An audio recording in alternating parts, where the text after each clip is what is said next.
Hello friends, आपका study with Kiran YouTube channel में स्वागत है। आज हम इस वीडियो में ईटीटी 435 से रिलेटेड जो वीडियो है, इसके अंदर हम जो हमारा सेकंड मॉक टेस्ट था एजीएस एकेडमी द्वारा बनाया हुआ, उसके मैथ के एमसीक्यू डिस्कस करेंगे। पिछली वीडियो में हमने फर्स्ट मॉक टेस्ट के डिस्कस किए थे, आज हम सेकेंड वीडियो मॉक टेस्ट के डिस्कस करेंगे। ओके, हम जो हमारी सेकंड मॉक टेस्ट है उसके जो मैथ के क्वेश्चन डिस्कस करते हैं। आज देखते हैं किस तरह के क्वेश्चन है। आप प्लीज मेरे चैनल को लाइक और सब्सक्राइब जरूर कर लें, क्योंकि अगर आप चैनल सब्सक्राइब करोगे तो आपको उसमें और मटेरियल भी जो देखने को मिलेगा। जो हमारा ईटीटी 435 से रिलेटेड जितने भी मैथ और साइंस के टॉपिक है वो सारे आपको इसमें फ्री प्रोवाइड कराए गए हैं। Okay, let us start MCQs. First MCQ था इसके अंदर पी के कोऑर्डिनेट दिए थे A cos theta B sine theta, और क्यू के कोऑर्डिनेट दिए थे A cos theta minus B sine theta. इनके बीच में दूरी पूछी थी उन्होंने। क्या पूछी थी? दूरी, डिस्टेंस कितना है। तो हमें कोऑर्डिनेट के अंदर डिस्टेंस फार्मूला पता होना चाहिए। देखो, पहले मैं आपको डिस्टेंस फार्मूला लिखाती हूँ। एग्जाम इंग्लिश में बोलूँ तो कि पी के coordinate A cos theta B sine theta and Q के कोऑर्डिनेट है A cos theta B sine theta. Find distance between them, इनके अंदर डिस्टेंस फाइंड करो। तो डिस्टेंस फार्मूला क्या होता है मेरे पास? x2 minus x1 square plus y2 minus y1 square. ये होता है ना distance formula, x2 minus x1 square y2 minus y1 square. तो इस फॉर्मूले में मैं अपनी वैल्यूज अप्लाई करूंगी। देखो, और कुछ नहीं करना, सिर्फ वैल्यू फिल करनी है। x2 कितना है? a cos theta minus x1 कितना है? a cos theta square plus y2 कितना है? Minus B sine theta minus B sine theta square.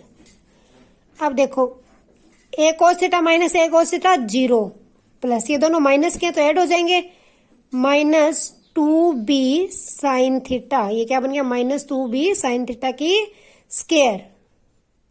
हाँ, तो ये क्या बन गया? माइनस 2b साइन थीटा की स्क्वायर। वीडियो कट हो गई थी। तो ये मैंने फॉर्मूला अप्लाई किया। डिस्टेंस फॉर्मूला क्या होता है? x2 minus x1 square plus y2 minus y1 square. इसके अंदर वैल्यूज पुट की तो मेरे पास ये चीज बनी। अब देखो,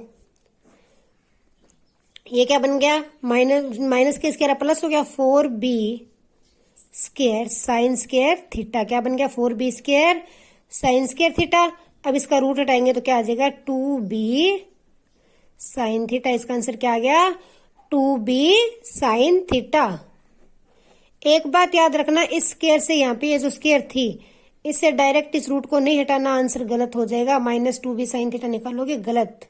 पहले इसका माइनस को खत्म करना है, यहाँ से स्क्वायर खोलनी पड़ेगी, फिर रूट हटाएंगे। ओके, तो ये फर्स्ट क्वेश्चन था डिस्टेंस फार्मूला वाला। डिस्टेंस फार्मूला क्या होता है? कोऑर्डिनेट लिए होते हैं तो x2 minus x1 square plus y2 minus y1 whole square under the root. Okay, तो इसकी करेक्ट ऑप्शन क्या आ गई? A 2b sine theta. Next question जो है मेरे पास वो है शिखर A B plus C B C plus A and C A plus B नाल बने त्रिभुज का क्षेत्रफल है। अब देखो, मुझे 3 वर्टिसेस दे दिए, ए बी प्लस सी, दूसरा दे दिया बी सी प्लस ए, तीसरा दे दिया सी ए प्लस बी। कहता इन वर्टिसेस से जो ट्रायंगल बनता है उसका क्षेत्रफल फाइंड करो। क्या फाइंड करो? एरिया फाइंड करो। ये भी जो कोऑर्डिनेट ज्योमेट्री का चैप्टर है। किसका चैप्टर है? कोऑर्डिनेट ज्योमेट्री का। ठीक, अब इसके अंदर हम कोऑर्डिनेट ज्योमेट्री का फार्मूला लगाएंगे, जिससे फार्मूले से हम जो है ट्रायंगल का एरिया फाउंड करते हैं। तो फार्मूला क्या होता है? देखो, कोऑर्डिनेट ज्योमेट्री में ट्रायंगल का एरिया फॉर्मूला फाइंड करने का फॉर्मूला होता है, मैग्नीट्यूड लगाते हैं आगे पीछे। इसका मतलब कि अगर बाई द चांस अंदर रकम नेगेटिव में आ गई तो उसे हमने पॉजिटिव में कर देना है। x1 लिखो, फिर लिखो x2 और फिर लिखो x3। अंदर लिखोगे, इसमें 2 और 3 है ना? नहीं है ना, तो y2 माइनस y3। इसमें क्या नहीं है? 3 एंड 1 नहीं है, y3 माइनस y1। इसमें क्या नहीं है? 1 और 2, y1 माइनस y 2। तो ये मेरा फॉर्मूला बन गया, ये मेरा ट्रायंगल का एरिया फाइंड करने का फॉर्मूला बन गया। कोऑर्डिनेट ज्योमेट्री में आप सभी भी लिख लो। इसको याद रखने का तरीका, आप 3 नंबर याद रख लो, 123, 231 और 312। इस तरह से नंबर याद रख लो, याद हो जाएगा। ठीक, तो ये देखो 123, 231, 312। आगे तो एक्स लगना है, अंदर वाई वाले नंबर जो है वो लगेंगे अपॉन 2। तो ये फॉर्मूले के अंदर मैं वैल्यू अप्लाई करती हूँ, वैल्यू फिल कर लूंगी। x1 कितना है मेरे पास a, y2 कितना है c plus a, minus y3 कितना है a प्लस b। तो माइनस a माइनस हो गया ना। x2 कितना है b इंटू y3 क्या a plus b, minus y1 कितना है b माइनस c बन जाएगा। प्लस x3 कितना है c इंटू y1 कितना है b plus c, minus y2 कितना है c एंड a, माइनस का बन जाएगा ना, माइनस करूंगी तो, upon 2।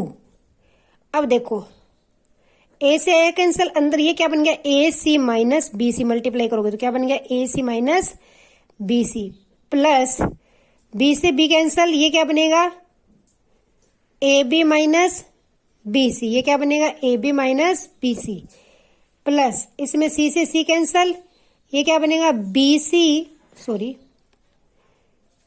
C minus A C upon 2। अब देखो बी सी से B C cancel, A B से, एक मिनट, बी सी से बी सी कैंसिल हो गया, ए सी से ए सी कैंसिल हो गया।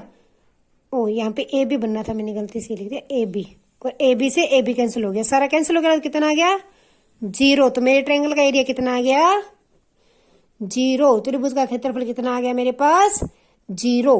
तो मैंने ट्रायंगल के एरिया का फॉर्मूला देखा, क्या होता है x1 into y2 minus y3 plus x2 into y3 minus y1 plus x3 into y1 minus y2 upon 2। याद करने के लिए 3 नंबर याद रखो, इसके अंदर वैल्यूज फिल कर देनी है। तो ये ट्रायंगल का एरिया फॉर्मूला फाइंड करने का फॉर्मूला है किसके अंदर, कोऑर्डिनेट ज्योमेट्री में। तो मेरी इसकी ए ऑप्शन जो है वो क्या हो गई, करेक्ट हो गई। ठीक, अब नेक्स्ट देखते हैं। नेक्स्ट क्वेश्चन क्या कहता है, चक्कर विच 10 सेंटीमीटर अर्धव्यास है। अर्धव्यास क्या है 10 सेंटीमीटर है। एक मिनट, क्या कहता है कि चक्कर विच 10 सेंटीमीटर अर्धव्यास है, तो केंद्र तो, एक मिनट, केंद्र तो 6 सेंटीमीटर की दूरी ते चाप खिंची है, चाप दी लंबाई पता करो। इंग्लिश में कहें तो ये circle has 10 centimetre radius, circle का रेडियस क्या 10 सेंटीमीटर है, और सेंटर से 6 सेंटीमीटर दूर जो उन्होंने एक कोड या लगाई है या आर्क लगाई है, तो उसकी लेंथ पता करनी है। क्या पता करनी है, उसकी लेंथ पता करनी है। अब इस तरह का क्वेश्चन कल हमने एग्जाम में किया था, उसमें ये दूरी पता करनी थी, आज उसकी लेंथ पता करनी है। मान लो ये सर्कल है, बना लो फिर आपको दिखाई देगा। ये सेंटर है, सेंटर से 6 सेंटीमीटर की दूर पर खींची है 6 सेंटीमीटर, और इसका रेडियस कितना है 10 सेंटीमीटर। ठीक, इसका रेडियस कितना है 10 सेंटीमीटर, ये 6 सेंटीमीटर दूर खींची गई है। आपको पता है यहाँ से अगर हम परपेंडिकुलर डिस्टेंस लें तो यह करता है, क्या करता है, इसको इक्वल पार्ट्स में डिवाइड करता है ना, ये और ये इक्वल पार्ट्स क्या होंगे, इक्वल होंगे। तो अगर मैं ये वाला पार्ट निकाल लूं तो ये टोटल की लेंथ आ जाएगी ना। ये वाला पार्ट कैसे निकलेगा, पाइथागोरस से। किससे निकलेगा, पाइथागोरस थ्योरम से। पाइथागोरस क्या कहती है, hypotenuse square is equal to perpendicular square plus base square. Punjabi वाला लिख रही हूँ, इंग्लिश वाला बोल रही हूँ, ठीक, ताकि जिन्हें इंग्लिश में समझ लगता है वो इंग्लिश भी समझ गए। तो हाइपोटेनियस कितना है 10, 10 की square 100 is equal to perpendicular कितना है 6, 6 की स्क्वायर 36 प्लस हमें बेस निकालना है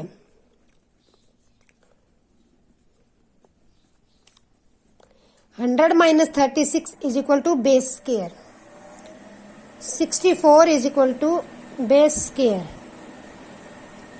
64 किसकी स्क्वायर होती है 8 की। तो मेरे पास बेस कितना आ गया, आधार कितना आ गया 8। अभी इतना 8 आ गया, ये इतना 8 है तो ये भी क्या होगा 8। तो टोटल लेंथ कितनी आ गई 8 प्लस 8 16। टोटल लेंथ कितनी आ गई मेरे पास 8 प्लस 8 16। ठीक, तो हम इसमें पाइथागोरस लगाएंगे, पाइथागोरस लगाएंगे और क्या आ गई हमारे पास इसकी लेंथ आ गई। इस तरह का क्वेश्चन कल किया था, कल उसमें ये निकालनी थी पाइथागोरस से, ये निकाली, आज नीचे वाला बेस निकाला। यहाँ पे 8 निकालते ही एग्जाम में काली मत करना, अगर 8 ऑप्शन दिया सोच लिया 8 आ गया टिक कर दे, नहीं, वो हाफ लेंथ आएगी। क्या आएगी? Half length. हमें क्या निकालनी है? कंप्लीट लेंथ निकालनी है, तो उसके अंदर 8 और जोड़ना पड़ेगा। ठीक, तो ये था थर्ड क्वेश्चन। इसके कौन से ऑप्शन करेक्ट है? डी। एक मिनट, नेक्स्ट क्वेश्चन देखते हैं फोर्थ। एबीसीडी एक समचतुर्भुज है। एबीसीडी क्या कहते हैं? समचतुर्भुज है, मतलब कि रोम्बस है। एबीसीडी क्या है? एक रोम्बस है। रोम्बस की क्या खासियत होती है? इसकी सारी साइड्स क्या होती है? इक्वल होती हैं। साइड्स सारी क्या होती हैं? इक्वल होती हैं। और इसके परपेंडिकुलर क्या होते हैं? एक दूसरे को बाइसेक्ट करते हैं, वो भी परपेंडिकुलरली। क्या बाइसेक्ट करते हैं? परपेंडिकुलरली बाइसेक्ट करते हैं। इन्होंने बोला कि एबीसीडी एक रोम्बस है। ये वैसे ना एक रिजल्ट है डायरेक्ट, आप रिजल्ट याद कर लेना। अब आपको मैं प्रूव करके दिखाती हूँ। यहाँ पे एग्जाम में ये प्रूव नहीं होगा, आपको रिजल्ट याद रखने पड़ेंगे। क्वाड्रिलेटर वाले चैप्टर का ये रिजल्ट है। तो देखो क्या होता है, इन्होंने बोला एबीसीडी एक समचतुर्भुज, शो करो इनमें से कौन सा होगा। मैंने ले लिया एबीसीडी एक समचतुर्भुज, मैंने मान लिया बाइसेक्ट करते हैं डायगोनल ओपी। कहाँ पे बाइसेक्ट करते हैं? ओपी। रोम्बस की क्या खासियत होती है? सारी साइड्स इक्वल होती हैं, डायगोनल क्या करते हैं? बाइसेक्ट करते हैं परपेंडिकुलरली। तो देखो A B is equal B C is equal C D is equal to A D. Okay, A और ओ सी क्या है? बराबर हैं। बी ओ और ओ डी भी क्या है? बराबर है। अभी देखो ये मेरे पास क्या बन रही है? एक राइट एंगल ट्रायंगल बन रही है। क्या बन रही है? Right angle triangle. तो इस राइट एंगल ट्रायंगल से क्या होगा? पहले ये वाली राइट एंगल ट्रायंगल ली, फिर ये लूंगी, फिर ये लूंगी और फिर ये लूंगी। ये प्रूफ है, थोड़ा सा लंबा हो जाएगा, वैसे आप डायरेक्टली याद रख लेंगे इसे। पहले फर्स्ट ट्रायंगल ली। फर्स्ट ट्रायंगल मुझे क्या कहती है? AO square plus O D square is equal है ए डी स्क्वायर की। ये कहती है ना, ये क्या कहती है? AO square plus O D square किसके इक्वल है? ए डी स्क्वायर के। ए डी स्क्वायर के इक्वल है। इसके बाद एक मिनट, सेकेंड ट्रायंगल क्या कहती है? AO square sorry plus O B square. क्या कहती है? एओ और ओ बी की स्क्वायर, कर्ण और आधार की स्क्वायर किसके बराबर है? ए बी की स्क्वायर के बराबर है। एक बात बताओ, ए डी की जगह मैं ए बी लिख सकती हूँ ना? मैंने ए बी स्क्वायर लिख दिया। एक बार क्यों लिखा? अब आप ये पूछ सकते हो कि ए डी क्यों नहीं? मुझे आंसर में दिख रहे हैं सभी ए बी है, तो मुझे आंसर ए बी में चाहिए, इसलिए ए बी लिख लिया। थर्ड ट्रायंगल क्या कहती है? ये कहती है O D square plus O C square is equal to किसके है? सी डी स्क्वायर के इक्वल है। सी डी स्क्वायर के इक्वल है, तो सी डी भी ए बी के इक्वल है। ओके, फिर फोर्थ ट्रायंगल क्या कहती है मेरे को? कि ओ सी स्क्वायर, पाइथागोरस लगे सभी में, plus O B square. O C square plus O B square किसके इक्वल है? बी सी स्क्वायर के इक्वल है। किसके इक्वल है? बी सी स्क्वायर के। बी सी को भी मैं ए बी स्क्वायर लिख सकती हूँ। ये मेरे पास 4 बन गई। इन मैं चारों को ऐड कर देती हूँ। चारों लाइन्स इक्वेशंस को क्या करती हूँ? ऐड कर देती हूँ। जब मैंने चारों को ऐड किया तो मैंने क्या देखा? एक मिनट, मैं नेक्स्ट पेज निकालती हूँ। यहाँ पे इतनी स्पेस रखी थी, वेट, देखो इन चारों को ऐड करते हैं हम। तो ये देखो 2 बार ए ओ है ना, तो क्या बनेगा? 2OA स्क्वायर प्लस OD कितनी बार है? 2 बार, plus 2OD square plus BO भी 2 बार है, OC भी 2 बार है। 2OB square plus 2OC square equal किसके हो गए? 4 बार AB स्क्वायर के इक्वल हो गए। क्या हो गए? 4 टाइम AB स्क्वायर के इक्वल हो गए। अब देखो किसके इक्वल हो गए? 4 टाइम AB स्क्वायर के इक्वल हो गए। ठीक, अब मेरी बात सुनो, जो OA है उसे मैं क्या लिख सकती हूँ? OC, और BO को क्या लिख सकती हूँ? OD लिख सकती हूँ ना। AO को OC और OD को BO भी लिख सकती हूँ। लिख सकती हो ना? तो ये देखो मैं लिखती हूँ,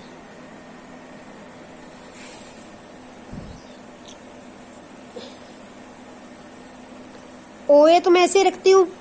मेरे पास क्या है, 2OA स्क्वायर प्लस वेट, और मैं OC को क्या लिख सकती हूँ, OA लिख सकती हूँ ना? तो जो OC था उसको भी मैंने लिख दिया 2OA स्क्वायर। इसी तरह से जो मेरे पास था BO मैंने इसी तरह रखा, या OB, प्लस जो OD था उसको भी मैंने OB या BO में चेंज करके लिख दिया, इक्वल क्या, 4AB स्क्वायर। अब देखो AO स्क्वायर कितने बन गए, 4 टाइम 4OA स्क्वायर प्लस 4 ही BO स्क्वायर।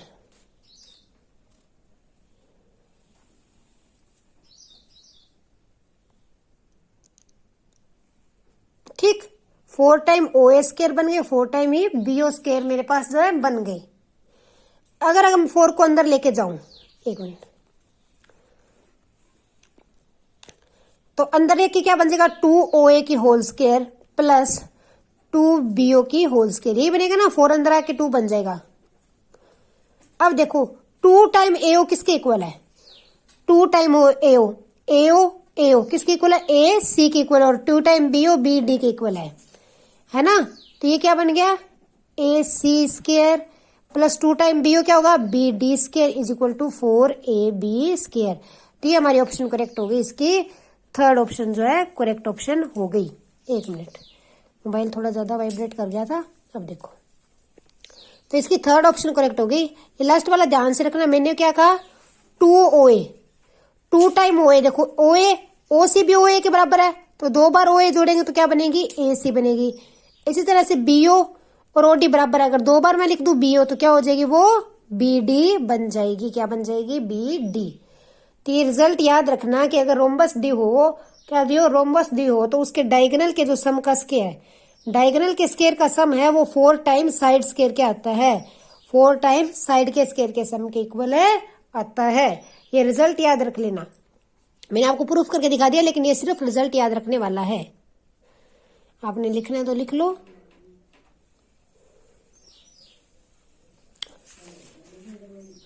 अब नेक्स्ट क्वेश्चन है, 5th क्वेश्चन देखते हैं हम। 5th क्वेश्चन क्या है, देखो 5th क्वेश्चन के अंदर AP दी हुई है कि इसका यहां तक योग पता करो, सम पता करो, find the sum of AP। तो AP दियो तो पहले मैं देखूंगी A क्या है, 72, D निकाल लूंगी, D क्या आएगा, -3, और मुझे लास्ट पद दिया हुआ है, L क्या दिया हुआ है, 33, लास्ट टर्म क्या दिया, लास्ट टर्म को L से लिखते हैं। इसको 2 तरीके से करते हैं, 2 फार्मूले होते हैं सम निकालने के, एक तो होता है SN is equal to N/2 2A plus N minus 1 into D। ये वाला जब होता है जब हमें लास्ट टर्म ना दी हो, अगर लास्ट टर्म दी हो तो हम फार्मूला क्या लगाते हैं, SN is equal to N/2 into A plus L। इसमें लास्ट टर्म दिए तो हम ये वाला फार्मूला अप्लाई करेंगे, N/2 into A plus L। अब मेरे पास पहले N नहीं है, तो मुझे पहले क्या निकालना पड़ेगा, N निकालने के लिए क्या करेंगे, AN वाला फार्मूला लगेगा, क्या होता है, A plus N minus 1 into D। क्या फार्मूला होता है, A plus N minus 1 into D। वो पिछली वीडियो बीच में बंद हो गई थी, मोबाइल बंद हो गया था इसलिए। तो हम क्या कर रहे थे, हमने देखा कि A जो है D लिख लिया, A लिख लिया, मैंने 2 फार्मूले बताए, एक ही होता है, एक ही होता है। अब देखो मुझे इन्होंने सम पूछा है, क्या पूछा है, सम, तो सम का ये वाला फार्मूला हम अप्लाई करेंगे, लेकिन मेरे पास L है, A है, लेकिन मेरे पास N नहीं है, तो मुझे पहले N निकालना होगा। N कौन से फार्मूले निकाल दूंगी, nth टर्म वाले फार्मूले से। nth टर्म का फार्मूला क्या होता है, AN is equal to A plus N minus 1 D, यही होता है ना nth टर्म का फार्मूला। तो nth टर्म क्या दिया मुझे, 33, A कितना है, 72, और D कितना है, -3। ये हो गया 33 minus 72 is equal to -3N, minus minus plus 3, ये आ गया माइनस का 39 is equal to -3N plus 3, ये इधर आके माइनस हुआ, -39 minus 3 is equal to -3N, -42 is equal to -3N, N is equal to minus से माइनस कैंसिल, 42/3, 14 आ गया। n कितना आ गया मेरे पास 14। अब मुझे इस फॉर्मूले में फिल कर दूंगी n की जगह वैल्यू 14, तो 14/2 इंटू a कितना है मेरे पास 72 और l कितना है 33, तो ये आएगा 7 इंटू 105। जब इसको मल्टीप्लाई करेंगे तो हमारे पास आ जाएगा 735। तो इसका आंसर क्या आ जाएगा 735। क्या आ गया 735। तो पहले क्या देखा मैंने, आपको दोनों फार्मूले भी बता दिए सम निकालने का।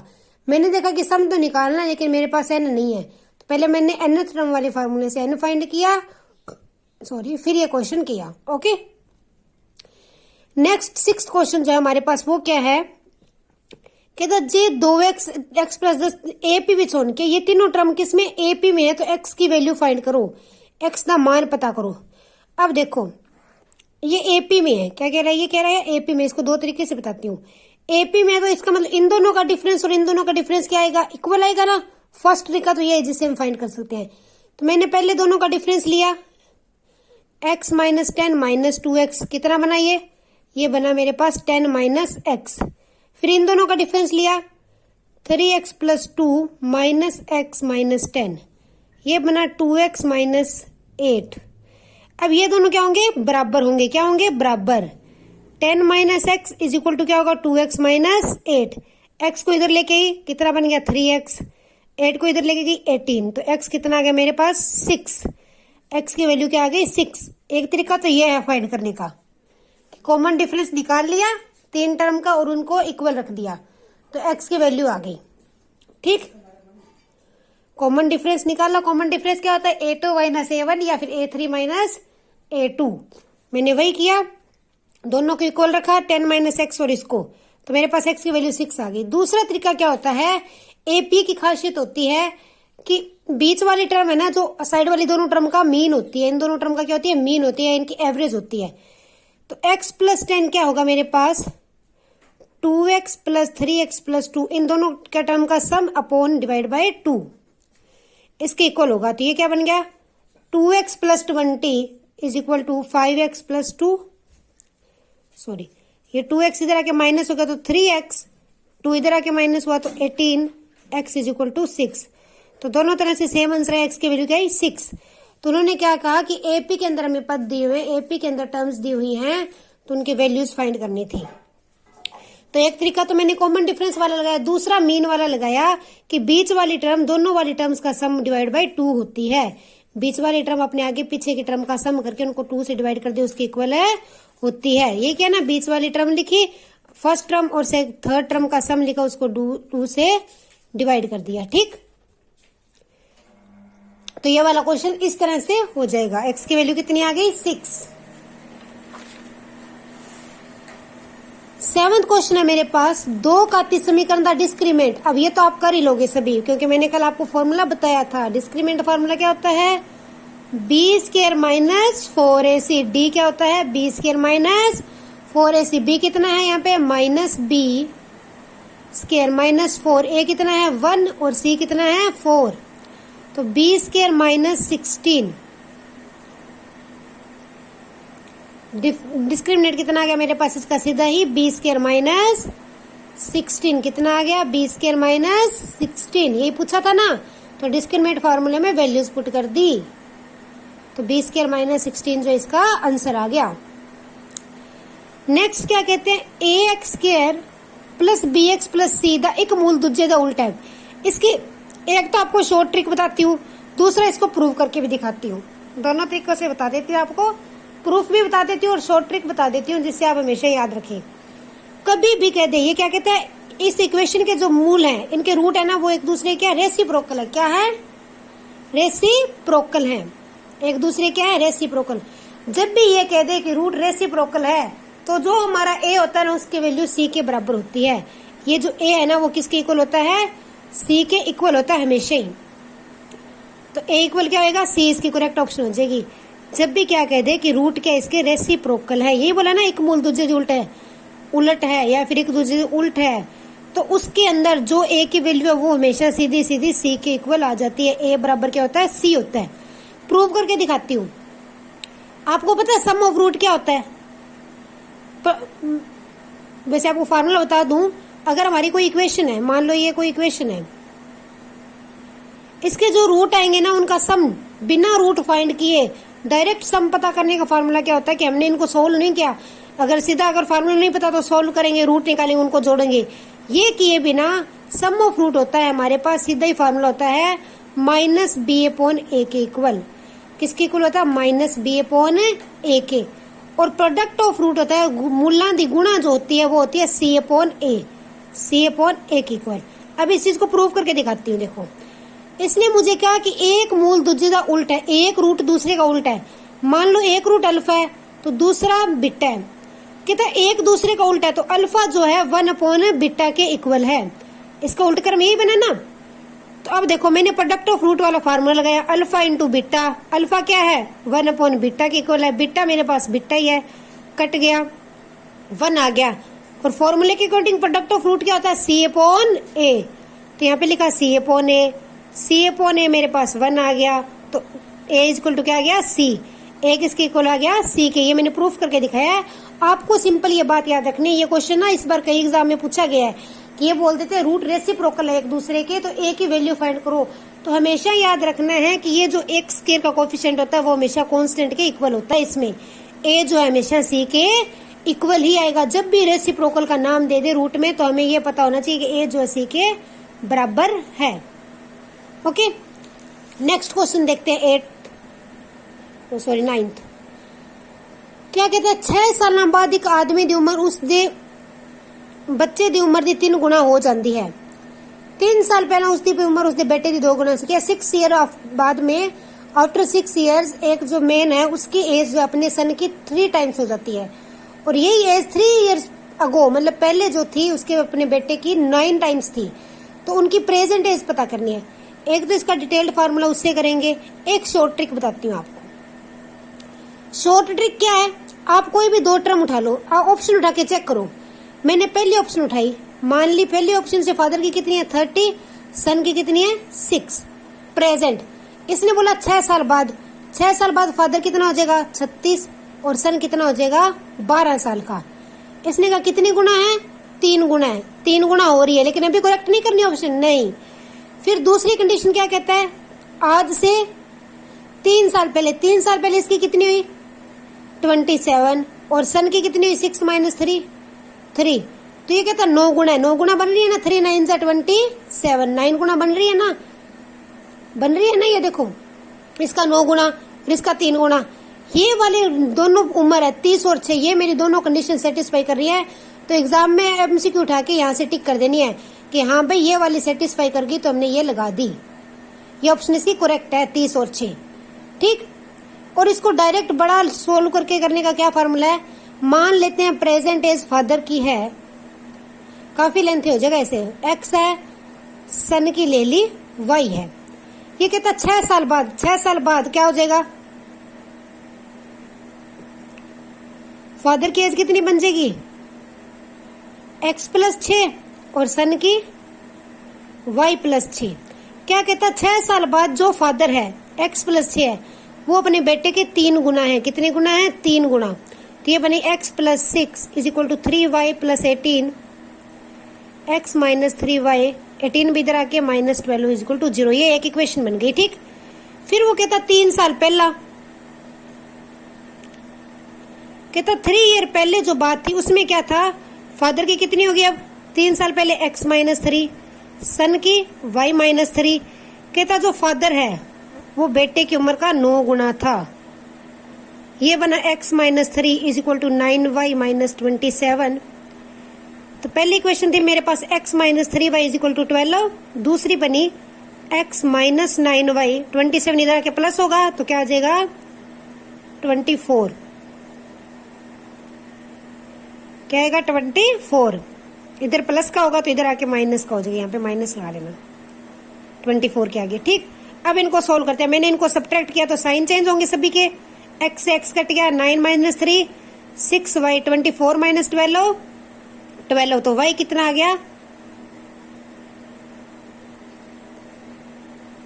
1 मिनट, गड़बड़ हो गई कहीं, देखते हैं लिखने में। क्या कहता है 6 साल बाद उसकी उम्र दी 3 गुना हो जाती है। 6 साल बाद 3 गुना की x plus 3 3y plus 18 minus 6 12, ये सही है ठीक।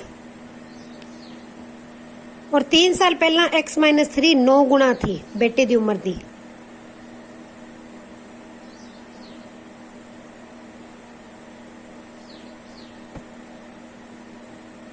इधर आके माइनस का 24 ठीक।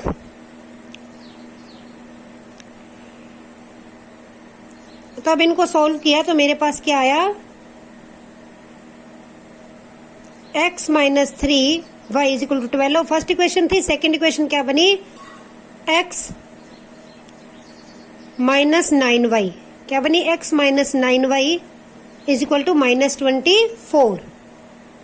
माइनस 24 बनी थी, ये साइन चेंज के प्लस का होगा। 24 प्लस 12 क्या होगा 36, यहाँ पे ऐड करना था, ये साइन प्लस का था। तो y कितना आ गया 36 अपॉन 6, y 6 आ गया। तो x कितना होगा, इसमें पुट कर देंगे कहीं पर भी, इस इक्वेशन में पुट किया। x minus 18 is equal to 12, x is equal to 12 plus 18 30। तो इसको आपको सोल्व करके भी बता दिया और ऑप्शन से चेक करने का भी तरीका बता दिया। सोल्व करोगे तो इक्वेशन बनानी पड़ेगी, जो क्वेश्चन कह रहा है उसके हिसाब से चलना पड़ेगा ठीक। नेक्स्ट क्वेश्चन देखते हैं क्या है, 10th क्वेश्चन है।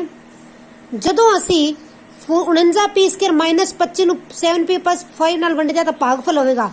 अब इसको डिवाइड करोगे तो बहुत टाइम लगेगा। आपको आइडेंटिटी दिख रही है यहाँ पे, a square minus b square किसके इक्वल होता है, a माइनस b और a प्लस b के इक्वल होता है ना। ये आइडेंटिटी सबको पता होनी चाहिए। तो ये देखो यहाँ पे मेरे पास बन रहा है p से, इसको लिख सकती हूँ 49p स्क्वायर को 7p स्क्वायर, 25 को क्या लिख सकती हूँ 5 स्क्वायर लिख सकती हूँ ना। 49p स्क्वायर माइनस 25 बनेगा। अब देखो a square minus b square किसके इक्वल होता है, a minus b a plus b, यही होता है ना, a minus b and a plus b। भाग किससे करना है 7 प्लस 7p प्लस 5 से। डिवाइड किया तो क्या बच गया 7p माइनस 5।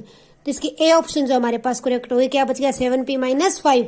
डिवाइड करोगे तो लंबी सा इक्वेशन बन जाएगी, आंसर तो यही आएगा, लेकिन मैंने आइडेंटिटी लगा दी a square minus b square वाली यहाँ पे। तो मेरे पास ऑप्शन क्या बच गई 7p माइनस 5। 11th क्वेश्चन क्या है, ओ छोटी तो छोटी संख्या पता करो जिसनु इस नाल वंडन ते हर बार 5 बचे। जब भी के बचने पे छोटी से छोटी संख्या पूछ ले तो हमें उसका एलसीएम फाइंड करना पड़ता है। क्या फाइंड करना पड़ता है, एलसीएम।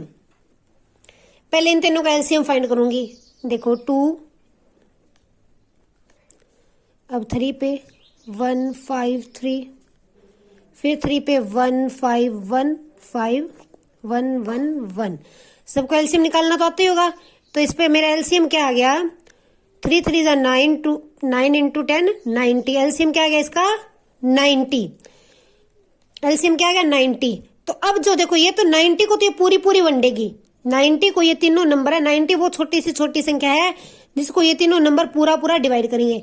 इन्होंने मुझे कहा कि हर बार 5 बचना चाहिए। क्या बचना चाहिए 5। तो 5 बचने के लिए मैं इसमें क्या ऐड कर दूंगी 5। तो क्या आ गया आंसर 95।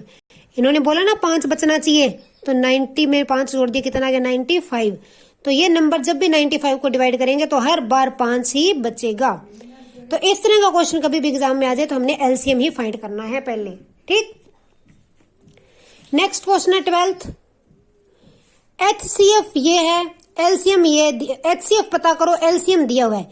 मैंने कल बताया था ना एचसीएफ क्या होगा, फिर प्रोडक्ट ऑफ नंबर, ऊपर क्या आएगी नंबर आंधी गुणा, डिवाइड बाय एलसीएम। अगर एलसीएम निकालना है तो एचसीएफ से डिवाइड कर दो, एचसीएफ निकालना है तो एलसीएम से। अब नंबर आंधी गुणा, नंबर क्या है 96 गुणा 404 अपॉन क्या है 96 ये है ना। डिवाइड करेंगे इसको, 96 1 जा 96, डिवाइड किया ये आ जाएगा 101, 101 4 जा 404। तो एचसीएफ कितना आ गया 4। अब इसका 96 और 404 को उस तरह निकालते तो कितना टाइम वेस्ट होता। तो हमें फार्मूला पता है कि एचसीएफ निकालना हो तो नंबरां द्विगुणा बटा एलसीएम, एलसीएम निकालना हो तो नंबरां द्विगुणा बटा एचसीएफ। अगर एक नंबर निकालना हो तो इन दोनों की गुणा डिवाइड बाय वो नंबर ठीक। नेक्स्ट क्वेश्चन है, ये किसके बराबर है। अब देखो इसको मैं 2 तरीकों से कराती हूँ। एक तो ये इनके अंदर पहले पावर दिए 0.25 0.25, फर्स्ट वे है कि मैं पहले तो इसको लिखती हूँ 25 को बटा 100 लिख सकती हूँ ना,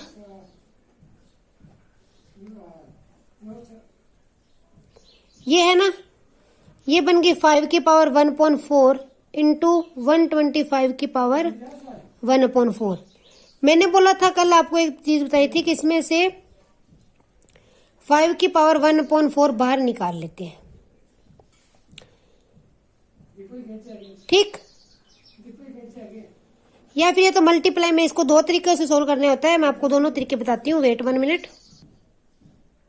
देखो 5 की 1/4 को इसी तरह रखती हूँ, इंटू 125 है, इसको 5 की पावर में लिख लेती हूँ, मैं बेस सेम बना लेती हूँ। ठीक है, बनेगी 5 की पावर 4, 5 5 जा 25, 5 जा 125, सॉरी 3 बनेगी। 5 की पावर क्या बनेगी 3, ऐसे बन गया। अब देखो ये क्या हो गया, 5 की पावर 1/4 इंटू 5 की पावर 3/4 बन गया ना। अब मुझे बताओ बेस सेम होता है तो पावर क्या होती है, ऐड होती है। पहले मैंने बेस सेम किया, जब भी मुझे इस तरह क्वेश्चन दिख जाए पहले बेस सेम करना, यही तरीका कर लो आप। पहले बेस सेम किया, बेस सेम करने के लिए 125 को मैं 5 की पावर्स में लिख लिया, तो वो क्या बन गया 5 की 3/4, क्या बन गई 5 की 3/4। तो अब इनकी पावर क्या हो जाएगी, ऐड हो जाएंगी, 1/4 प्लस 3/4, 5 की पावर 4/4 कट गया, तो कितना आंसर आ गया 5। आंसर कितना आ गया 5। ठीक, इस तरह से कर सकते हैं इसको। दूसरा एक तरीका और बताती हूँ, अगर पावर सेम है, दोनों की पावर 1/4 थी ना, तो क्या करते हैं अंदर वाले नंबर को मल्टीप्लाई करके पावर को वैसे बाहर इकट्ठी लिख देते हैं। मल्टीप्लाई में होते हैं ना, तो पावर को इकट्ठी लिख सकते हैं, एक जैसी पावर है तो एक जैसी थी, मैंने बाहर लिख दी, अंदर इनकी मल्टीप्लाई लिख ली। अब ये देखो ये क्या बन जाएगा 625 की पावर 1/4, और 625 क्या होता है 5 की पावर 4, 4 से 4 कट के आंसर क्या आ गया 5। इस तरह से भी कर सकते हो, इस तरह से भी क्वेश्चन जो हम ये कर सकते हैं, तो इसका आंसर क्या आएगा 5। नेक्स्ट क्वेश्चन देखते हैं कि 64 स्क्वायर माइनस 36 स्क्वायर बराबर 20 जेड है, तो जेड की वैल्यू फाइंड करो। अब देखो आइडेंटिटी याद करो क्या थी, ए स्क्वायर माइनस बी स्क्वायर की, ए प्लस बी, ए माइनस बी किसके इक्वल है 20, जेड की अगर स्क्वायर करोगे बहुत टाइम वेस्ट होगा। ए प्लस बी, ए माइनस बी, इनको ऐड करेंगे क्या बनेगा 100, इनको सब्ट्रैक्ट किया 28। ठीक, ये आ गया 2800, इधर मल्टीप्लाई में 20, इधर आके डिवाइड हो गया, तो जेड की वैल्यू क्या आ गई मेरे पास 140। जेड कितना आ गया 140, तो ऑप्शन कौन सी करेक्ट होगी डी, जेड की वैल्यू क्या आ गई मेरे पास 140। तो आइडेंटिटी लगा के करना है, ये मल्टीप्लाई करने लग जाओ बहुत दिक्कत हो, ए स्क्वायर माइनस बी स्क्वायर की आइडेंटिटी क्या होती है ए माइनस बी, ए प्लस बी। नेक्स्ट क्वेश्चन है, सब तो छोटी अबाध संख्या दे वर्ग दा अद्धा है। सब तो छोटी अबाध संख्या कौन सी है 2। याद रखना 1 ना तो अभाज है और ना ही भाज है, एक जो है ना भाज और ना अभाज दोनों में नहीं गिना जाता। तो सबसे छोटी अभाज संख्या क्या है 2, इसका कहता वर्ग करो, इसका वर्ग करेंगे मतलब स्क्वायर करो, कितना हो गया 4, उसका आधा क्या है 4 का आधा कितना होगा 2, तो ऑप्शन क्या होगी 2। ठीक, अब नेक्स्ट देखते हैं, ये कहता है एक 6 मीटर लंबी पौड़ी सीधी कंध नाल, सीधी कंध के साथ क्या एक 6 मीटर लंबी पौड़ी है, 60 डिग्री का कोण बनाती है जमीन से। ये ट्रिग्नोमेट्री क्वेश्चन है, मैंने वीडियोस डाली है, ट्रिग्नोमेट्री समझनी हो तो आप वहां से कर सकते हो। 60 डिग्री का कोण बनाती है, तो हमें पता करना है कि ये जो स्टेयर है, कहते हैं स्टेयर की लेंथ 6 मीटर है, एंगल बनाती है 60 degree, find the point of wall where it touch, की कितनी हाइट पे ये पॉइंट को टच करेगी, ये फाइंड करनी है। तो आपको एक बात बताती हूँ, जब भी इस तरह क्वेश्चन आ जाए हमें ये देखना है दिया क्या और पता क्या करना है। आप देखो दिया क्या है परपेंडिकुलर, पता पे क्या करना है दिया क्या हाइपोटेनियस 6 और पता क्या करना है परपेंडिकुलर। तो ये देखेंगे कौन सा ट्रिग्नोमेट्रिक रेशियो जिसमें परपेंडिकुलर और हाइपोटेनियस रहता है, वो क्या होता है साइन। साइन थीटा क्या होता है परपेंडिकुलर अपॉन हाइपोटेनियस, लंब अपॉन कर्ण। ये देखा ना मैंने लंब पता करना था, दिया क्या कर्ण, लंब कर्ण का रिलेशन किस में होता है साइन थीटा में। साइन थीटा क्या होता है लंब बटा कर्ण, परपेंडिकुलर अपॉन हाइपोटेनियस। अब देखो थीटा कितना दिया है sine 60 is equal to p upon hypotenuse कितना है 6। साइन 60 की वैल्यू कितनी होती है √3/2, √3/2 is equal to p upon 6, cross multiply की 6 √3/2 इज इक्वल टू पी। ठीक, तो ये कट के क्या आ गया P is equal to 3√3। P की वैल्यू क्या आ गई मेरे पास 3√3 जो इसकी वैल्यू आ गई। क्या किया मैंने, इसको सोल्व किया ट्रिग्नोमेट्रिक रेशियो से। साइन थीटा वाला फार्मूला लगाया। साइन थीटा क्या होता है, परपेंडिकुलर पर हाइपोटेनियस, और इसको सोल्व किया तो 3√3। नेक्स्ट क्वेश्चन देखते हैं। 17th क्वेश्चन क्या है, sine square 30 minus cos square 30 upon sine square 30 plus cos square 30।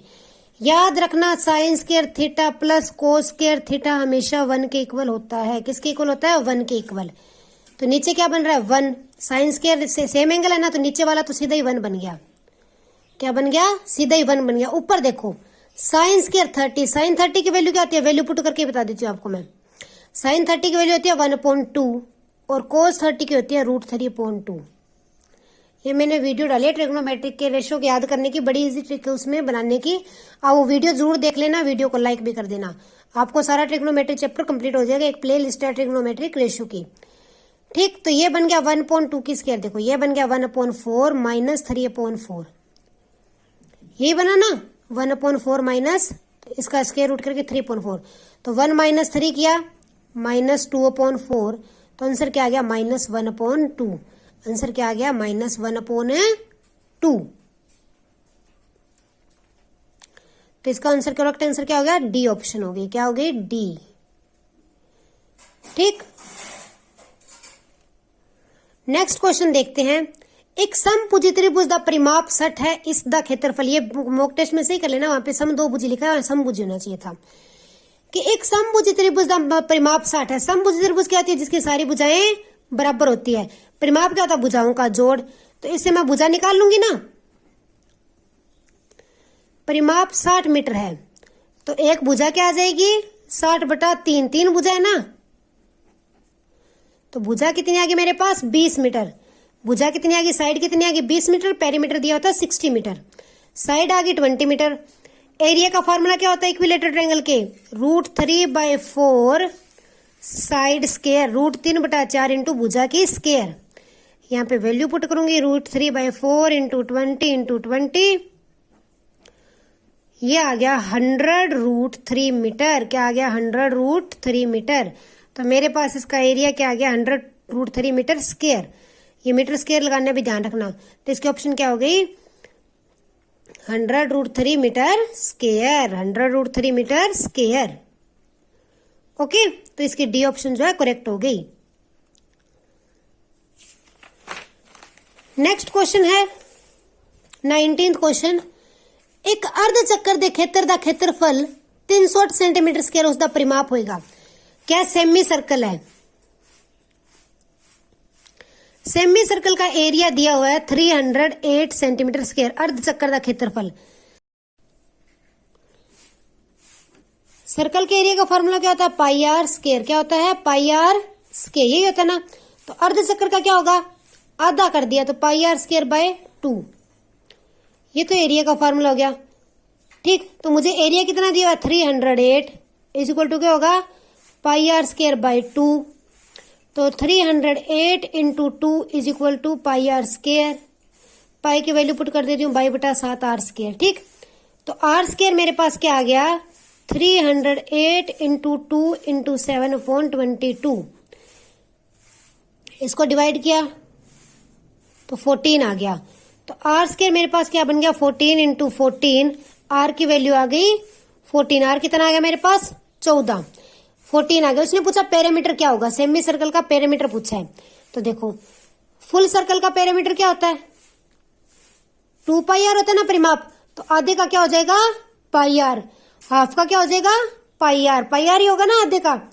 तो अब यहाँ पे वैल्यू पुट करते हैं, 22/7 इंटू r कितना है, 14। 7 2 जा 14, तो 22 2 जा 44। तो इसका परिमाप के पेरीमीटर कितना आ गया, 44 सेंटीमीटर। कितना आ गया, 44 सेंटीमीटर। पहले मैंने एरिया से रेडियस निकाला और फिर परिमाप निकाल लिया। लास्ट क्वेश्चन है, इसकी मीडियन फाइंड करनी है, मध्यिका। पता है मध्यिका बोलोगे तो पहले अरेंज करना पड़ेगा। पहले मैं इनको अरेंज करती हूँ।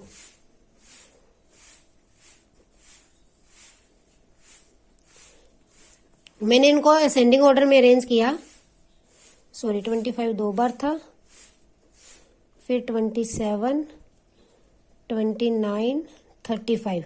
कितनी टर्म है इधर, 3, 3, 6 एंड 8, 3, 3, 6 एंड 8, ये मेरे पास टर्म्स है। अब आप हो तो अगर ऑड टर्म्स हो, मान लो क्या मेरे पास इनकी गिनती ऑड है, 7 है, 9 है, तो क्या कहते हैं बीच वाली देख लेते हैं। जो 7 होगी तो देखो 4 इधर छोड़ दी, 3 इधर छोड़ दी, 3 इधर छोड़ दी, बीच वाली।